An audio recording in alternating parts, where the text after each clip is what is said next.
அனைவருக்கும் இனிய வணக்கம்.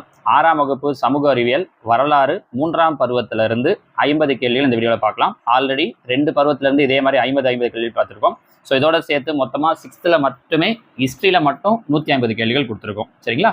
ஓகே, இதில் வாங்க. முதல்ல பண்டைய கால தமிழகத்தில் சமூகமும் பண்பாடும் சங்க காலம் அப்படிங்கிற டாபிக்ல இருந்து ஃபர்ஸ்ட் கொஸ்டின்ஸை பார்க்கலாம். சங்க காலத்தில் வேந்தர் எனும் சொல் எந்த அரசர்களை குறிக்க பயன்பட்டது? விடை சேர, சோழ, பாண்டியர்கள். சோழர்களின் சின்னம் எது? விடை புலி. காவிரியின் குறுக்கே கல்லணையை கட்டிய சோழ அரசன் யார்? கரிகால் வளவன். 4. பாண்டியர்களின் தலைநகரமாக விளங்கிய நகரம் எது? மதுரை. 5. சங்க காலத்தின் 5 திணைகளில் முல்லை எதனை குறிக்கிறது? காடும் காடு சார்ந்த இடமும். 6. சங்ககால தமிழர்களின் முதன்மை தெய்வம் எது? முருகன் அல்லது சேயோன். அது மாதிரி கொஸ்டின் பார்த்தீங்க அப்படின்னா உங்களுக்கு பைலிங்கோலில் கொடுத்துருக்கேன். தமிழ் இங்கிலீஷ் ரெண்டுலையுமே கொடுத்துருக்கேன். ஆனால் ரீட் பண்ணும்போது தமிழில் ரீட் பண்ணுறேன். இங்கிலீஷில் தேவை அப்படிங்கிறவங்க அப்படியே இங்கிலீஷில் பேசுகிறேன், பார்த்துக்கோங்க. சரிங்களா? 7.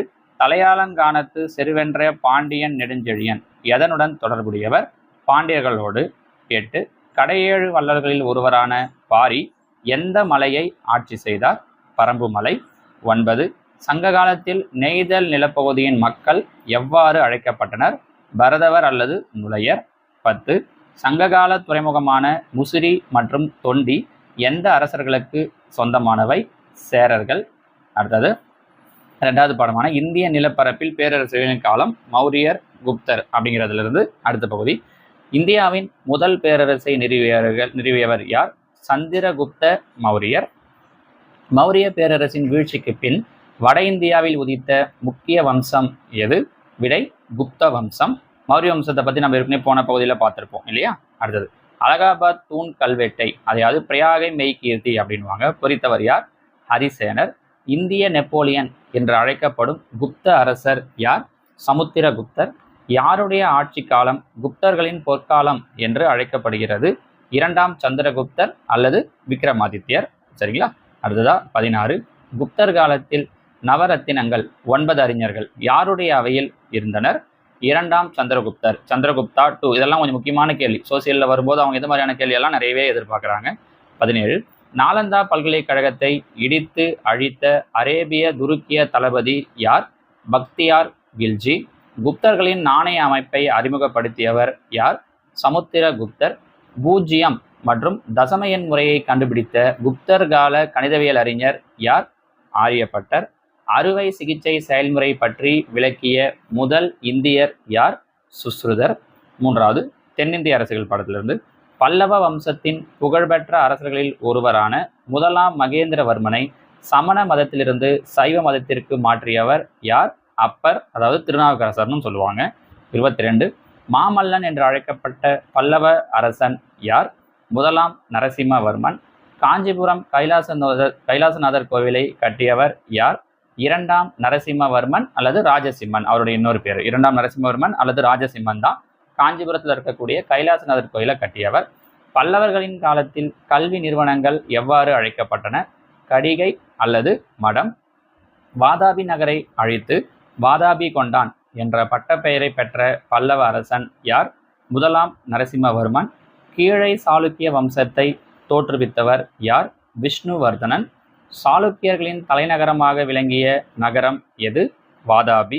ராஷ்டிரகூட வம்சத்தை நிறுவியவர் யார்? தந்திதுர்க்கர். எல்லோரா கைலாசநாதர் குடைவரை கோயிலை கட்டிய ராஷ்டிரகூட அரசர் யார்? 1ஆம் கிருஷ்ணர். 30. கன்னட மொழியின் பழமையான இலக்கண நூலான கவி ராஜமார்க்கம் என்பதை எழுதியவர் யார்? அமோக வர்ஷர். 4வது பாடம் வட இந்திய அரசுகளிலிருந்து ஹர்ஷவர்த்தனரின் தலைநகரமாக விளங்கிய நகரம் எது? கண்ணோசி. ஹர்ஷவர்த்தனரை நர்மதை ஆற்றங்கரையில் தோற்கடித்த தென்னிந்திய அரசர் யார்? 2ஆம் புலிகேசி. ஹர்ஷரின் காலத்தில் இந்தியாவிற்கு வருகை புரிந்த சீன பயணி யார்? யுவாங்ஷுவாங். 34. ஹர்ஷவர்த்தனர் எழுதிய புகழ்பெற்ற நாடக நூல் எது? ரத்னாவளி. 35. ஹர்ஷர் ஒவ்வொரு 5 ஆண்டுகளுக்கும் ஒருமுறை தன் சொத்துக்களை மக்களுக்கு தானமாக வழங்கிய இடம் எது? பிரயாகை. அடுத்தது 5வது தொல்லியல் கண்டுபிடிப்புகள் மற்றும் கலாச்சாரம் அப்படிங்கிற பாடத்திலிருந்து சங்க காலத்து ரோமானிய நாணயங்கள் அதிக அளவில் கண்டெடுக்கப்பட்ட தமிழக இடம் எது? அரிக்கமேடு 37.